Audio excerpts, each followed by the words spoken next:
Hi, I'm Carl Azus. Welcome to CNN Student News the day after the second U.S. presidential debate. We'll tell you more about that in just a few minutes, but we're starting with a quick recap of Hurricane Matthew's effects on the U.S. Southeast. What's left of the storm was headed out to sea last night. It was moving east into the Atlantic and expected to die out there. But it left massive flooding behind in Florida, Georgia, and the Carolinas and killed at least 17 people across those four states. As a hurricane, Matthew roared up the coast of the U.S. Southeast over the weekend. Its storm surge, the rise of water a hurricane pushes ashore, turned streets into virtual rivers in Jacksonville and several other Floridian communities. Beaches were eroded, roads were washed out, more than 2 million households lost electricity. Flooding continues in North Carolina, which seems to have gotten the brunt of the storm in the U.S. The eastern part of the state expected to be flooded for days as rivers rise over their banks. But the storm was especially deadly in Haiti. Officials aren't sure yet how many people died there. Some estimates say more than 300 were killed in the storm, but others put the toll at more than twice that.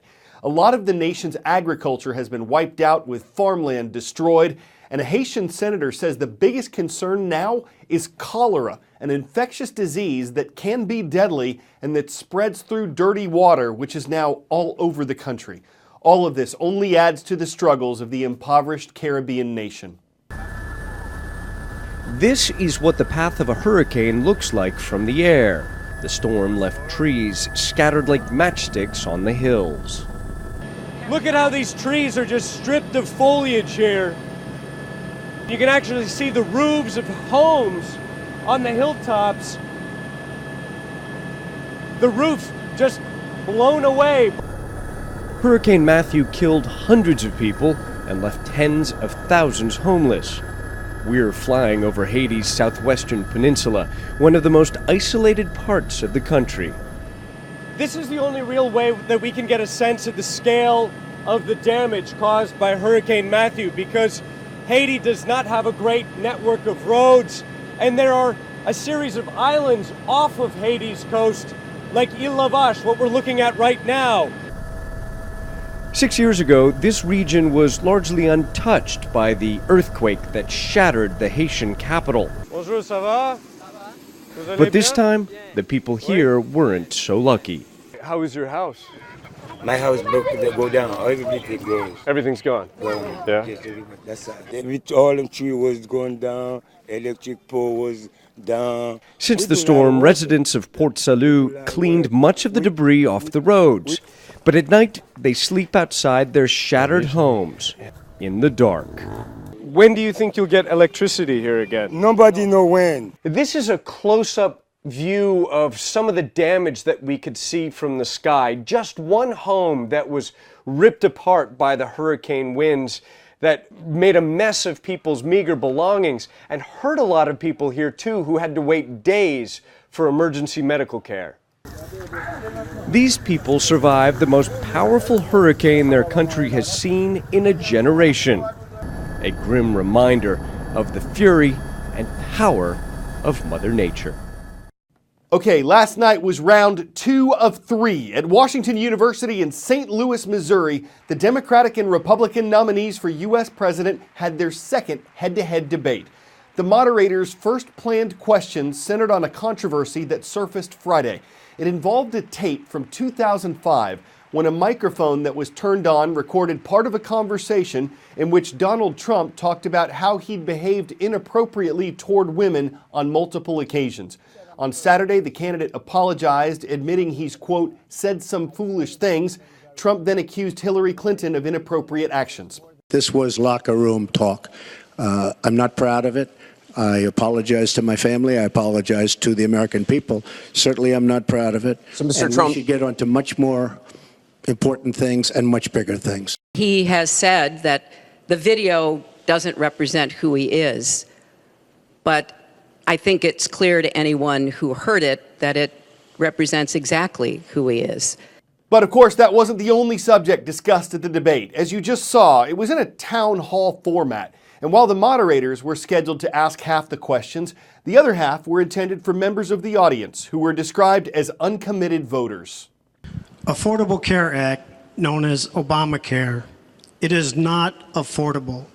Premiums have gone up, deductibles have gone up, co-pays have gone up, prescriptions have gone up, and the coverage has gone down. What will you do to bring the costs down and make coverage better? I'm going to fix it because I agree with you.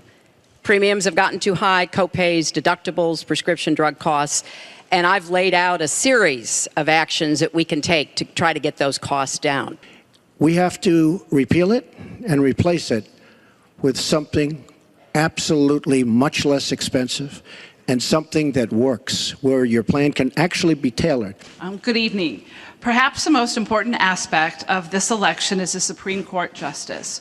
What would you prioritize as the most important aspect of selecting a Supreme Court justice? I want to appoint Supreme Court justices who understand the way the world really works, who have real-life experience, who have not just been in a big law firm and maybe clerked for a judge and then gotten on the bench, but maybe they tried some more cases. They actually understand what people are up against, because I think the current court has gone in the wrong direction.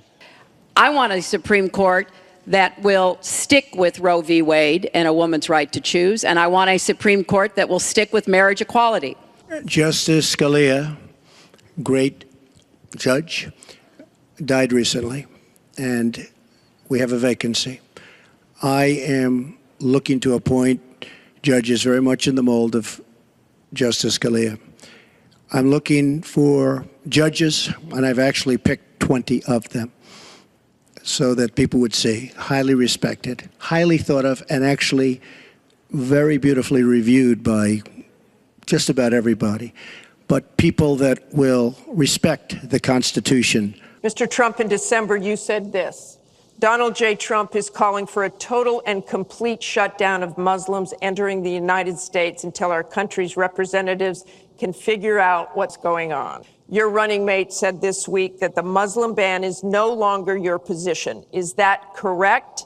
And if it is, was it a mistake to have a religious test? I don't want to have, with all the problems this country has and all of the problems that you see going on, hundreds of thousands of people coming in from Syria when we know nothing about them, we know nothing about their values, and we know nothing about their love for our country. First of all, I will not let anyone into our country that I think poses a risk to us.